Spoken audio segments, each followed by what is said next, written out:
Welcome to the official YouTube channel for the Colin Cowherd podcast. Go on, hit the subscribe button. There you go, right down there. If you want to be among the first to hear my weekly takes, NFL, college football, more, right there.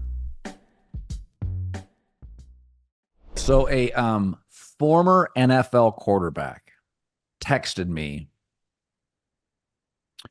after the draft, and I wrote this note down, and I have notepads all over my house, and I found this the other day, and I didn't bring it up, and it's really interesting. So Tom Brady has some draft takes. I'm not going to go there, but he said, this is not a small thing. Caleb Williams, defensive coach. Jaden Daniels, defensive coach. Drake May, defensive coach, rookie. He said, and Michael Penix in Atlanta, backup defensive coach. He said, don't be surprised if Bo Nix and J.J. McCarthy, with really, really bright offensive coaches in 1 year, if we don't look up and go, those are the best two quarterbacks. And this quarterback said, man, when you come into this league, and this quarterback spoke from experience, he goes, I had a defensive coach first. He said, it's a different language. He said, Bo Nix and J.J. McCarthy are getting a master class level coaching experience that Penix isn't getting with a coordinator. Caleb's not getting.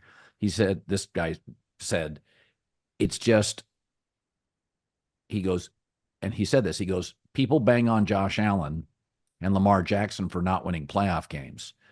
He said, if you gave Josh Allen to Andy Reid, do you think he'd have a Super Bowl? And his thing was, of course he would.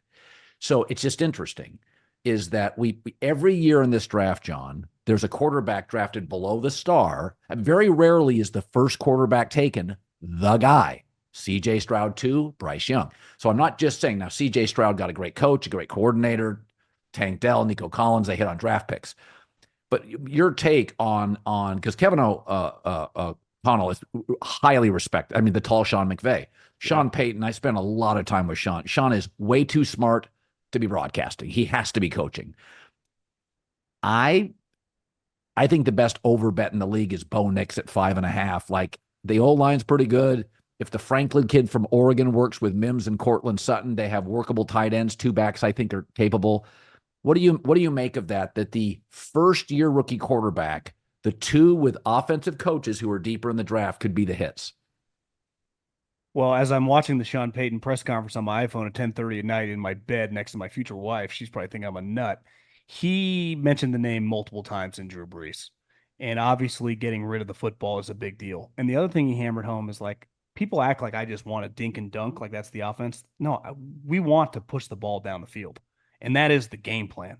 So I think the way that he talked about this guy in the press conference was a lot of love. I think he is really, really high. I think he liked his rookie class, the way he was talking. I think he's pretty excited about his team. This did not feel like, I think a younger Sean, Bill Parcells guy, if he's not happy, you can feel it. He looked pretty excited with the group he has. Doesn't mean they're going to win 11 games. I'm kind of out on Washington this year, not because I don't think Jaden Daniels isn't really talented, but they're not that good. They haven't been. They got rid of multiple D linemen. Now, you could say Chase Young's a little overrated. Montez Sweat is not. So they lose talent there. They just are not as talented as, obviously, the Eagles or the Cowboys. That division's hard. The Giants have some players. And Daboll, you have, he has been coaching. Now he's calling the offense. I could see Washington just having a rough season. And that's where, of course they should. They've been bad. They're resetting. But when you're a quarterback and you don't have your play caller, and then all of a sudden is our offensive play caller good enough? Cliff Kingsbury, you see it a lot with defensive guys. They start getting pressure. Well, who do they point the finger at? The offensive play caller. When shit goes wrong, it goes to Kyle Shanahan or Andy Reid or Sean Payton or Kyle Shanahan, and they go, we'll fix it. And you go, yeah, they will. They'll figure it out. And that's where it gets difficult. I mean, New England, they feel a little bit like a shit show right now. No team in the league has spent less cash. I've read this and heard people say this over the last decade than them. I mean, that speaks, one, to the brilliance of Tom Brady and Belichick building a team. But also, I think there's a knock on the Crafts can be a little cheap. Yeah. They like to do the most with the least amount, where I think a lot of teams like the Niners or the Cowboys, they'll spend whatever it takes to try to win. Like he's always, it wasn't just Belichick being cheap. It felt like a kind of a mandate. You have this rookie head coach who's not that far removed from being a player. You got this defensive star player who's underpaid that they had to kick out of practice. It's getting weird. Diana Rossini says, they've made an offer to Matt Judon. Then he's saying, bullshit. It's just, there's a lot going on. The quarterback situation, they have this major project. We've seen a million times what history doesn't repeat itself, but it often rhymes. I've seen Jacoby Brissett in a scenario on a bad team 30 times in my life. We know exactly how this goes. The record's terrible. Before Halloween, right around there, it's like, we can't take this anymore. Throw the kid in. The team's awful. And it can, Jared Goff, go the wrong way. And they got lucky. McVay came in the next year and saved everything. But it goes the wrong way with a situation like that. Like Gerard Mayo ain't calling the offensive plays. You can just see how it gets ugly. Even again, Dan Quinn, he did inherit Matt Ryan. It's a little harder with a young quarterback who, let's face it, Malik Neighbors looks like a bigger, thicker Odell Beckham from 8 years ago. Yeah. And the other wide receiver went in the top 25. And Brian Kelly got a pretty good history of developing offensive players. Right. I mean, that's at Notre Dame, at Cincinnati, and now here. So I don't know. I mean, Dan Quinn got and I like Dan Quinn. He did get a job with Matt Ryan and Julio Jones on the roster. So it's just, they were kind of a little more, they were already good. I mean, Matt Ryan had already been in the playoffs. Julio totally was a star. fair. So it's a lot more difficult. And I was thinking about this today. If, in that Giants doc, when they tried to trade up from 3 to 6 and Elliott Wolf essentially at the end of the day said, no, unless you give me some Godfather offer, we're not going to entertain it. If I told you Drake May was with Daboll, who spent the 4 years, with Josh Allen, you would like that scenario a lot more. Yes.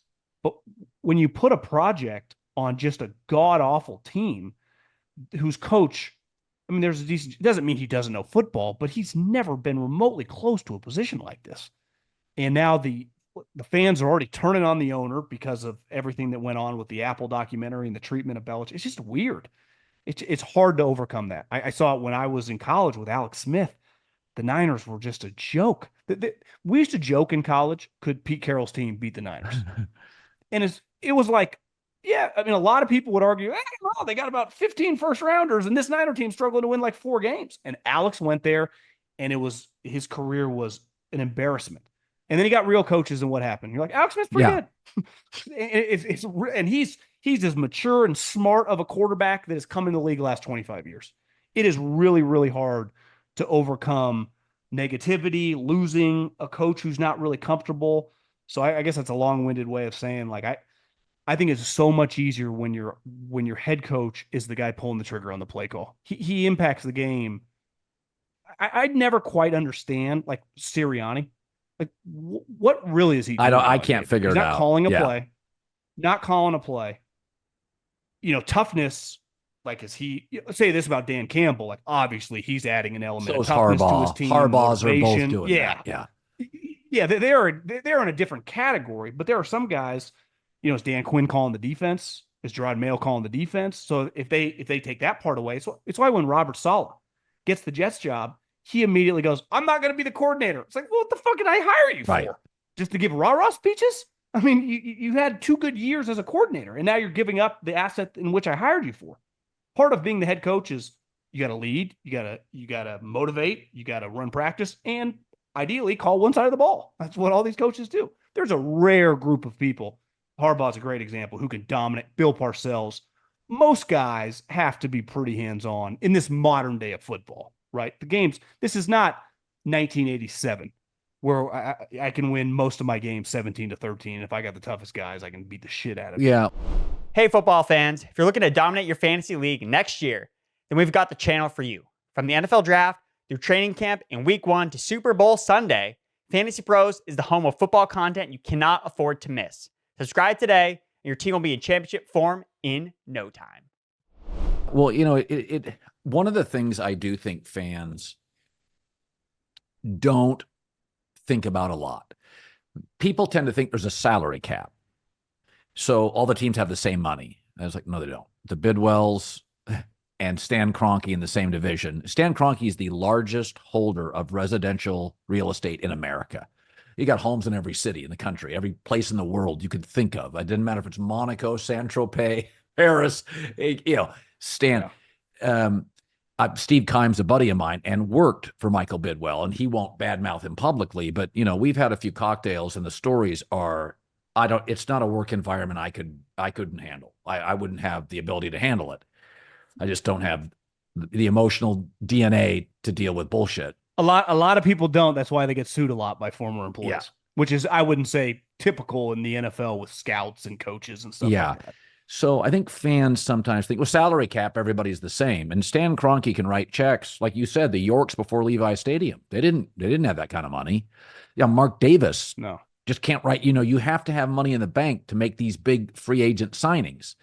And I think sometimes the Spanoses have money, but their closest allies in the league are not the wealthiest owners. They're closer to Bidwell and Mara than they are Stan Kroenke, the really, really rich guys. And I know Dean a little bit, and that they're real estate guys. They're not tech guys or, Jerry, not Arthur Blank. Think how much money Arthur or Blank has. Stephen Ross, the tycoon down in Miami.